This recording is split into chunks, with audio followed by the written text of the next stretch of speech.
Now, you might have seen my last video, so I wanted to actually explain what this shoot-to-kill policy is. Well, it's not technically a shoot-to-kill, but it's the UK's quote-unquote version of a shoot-to-kill policy. The reality is that kratos is less a policy and more a series of critically linked tactics that operationally underline how serious an operation is. It's usually used in conjunction with potential terrorists and is therefore not seen quite lightly. But I would argue in the circumstances of people illegally crossing the borders, that is a form of biological terrorism, especially since the coronavirus doesn't respect borders.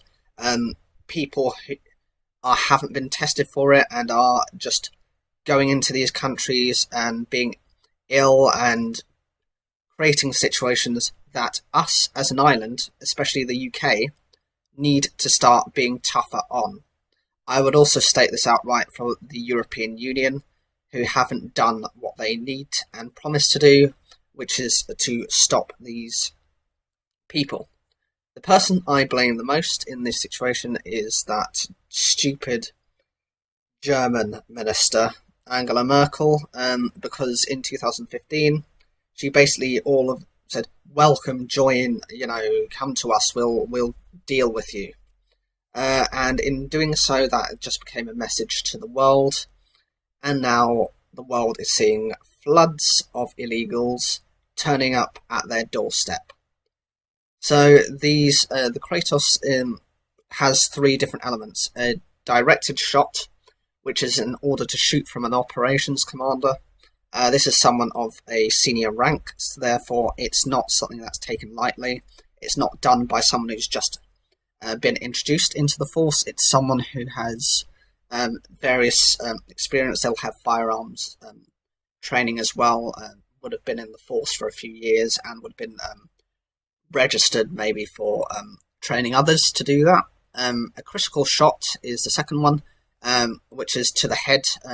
The purpose is to incapacitate. So, in someone, if they were a terrorist suspect and they had something on them, you couldn't tell whether it's real or fake. In a number of cases, they've actually created fake ones to look real, but from a distance you can't understand that. The purpose of this is basically it will probably kill. And the third aspect of this is it's a lack of warning, because a suicide bomber may detonate. This is why it has to be sanctioned by a designated senior officer, a senior commander with specialist training. The Deputy Assistant Commissioner, who is now the Chief of Police, Christopher Dick, was the DSO on the day that Mr. de Menzies died. This was someone who unfortunately looked like a wanted person. It was more a case of just a mistaken identity, which is the downside of the policy. If you shoot, chances are you're not going to be able to question them later because they're gone.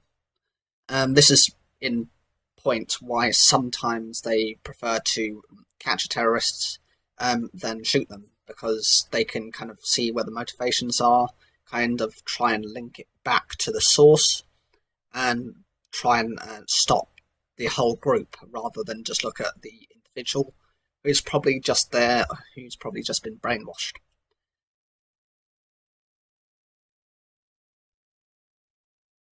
There is a bit of confusion as well as to how this is implemented, because apparently this is already appears within firearms policies. Take a directed shot, for instance. Armed teams are often at the end of a long chain and may know very little about the people they are confronting.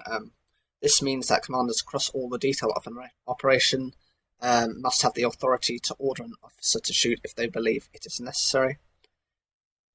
And then there's a secondary division, secondary strategy for dealing with a suspected suicide bomber who might be aiming to target like a major public event. This policy, like I said, should be extended because of the biological situation. I was reading a report which actually looked into the risks of the epidemiology of some of these diseases. And the scariest part is that we're witnessing a lot more of these deaths a lot quicker. A lot more of the diseases as well. So in the past, most people kind of refer back to the Spanish flu as the last time we had anything that serious. That was 100 years ago. But I've seen this report which actually highlights a significant number of diseases occurring within actually crossing over each other. From 2002, from SARS, the data went up to the Zika virus, which is in 2016. That was when all these athletes were concerned and were kind of half of them kind of looking like I'd rather keep myself in a safe situation than to end up in potentially getting ill, or because the disease created basically misshapen babies. They didn't want to, if they planned to have children in the future, they didn't really want to go at the time. These diseases are crossing over much more frequently. You only need to take into account that now, whilst we have the coronavirus, we actually have cases of Ebola ongoing within the Dominican Republic of the Congo, and I think they have cases in neighbouring countries. For those who remember Ebola, that was only a couple of years ago, and the biggest concern is not only is the person highly infectious whilst they're alive, the body still remains highly infectious, which creates a risk in and of itself. Therefore, in the same way that we're kind of having to do mass burials now, just because the bodies are piling up, they had to do the same with Ebola. And also we have situations with dengue fever and various other viruses, which with the over travelling creates a much bigger risk.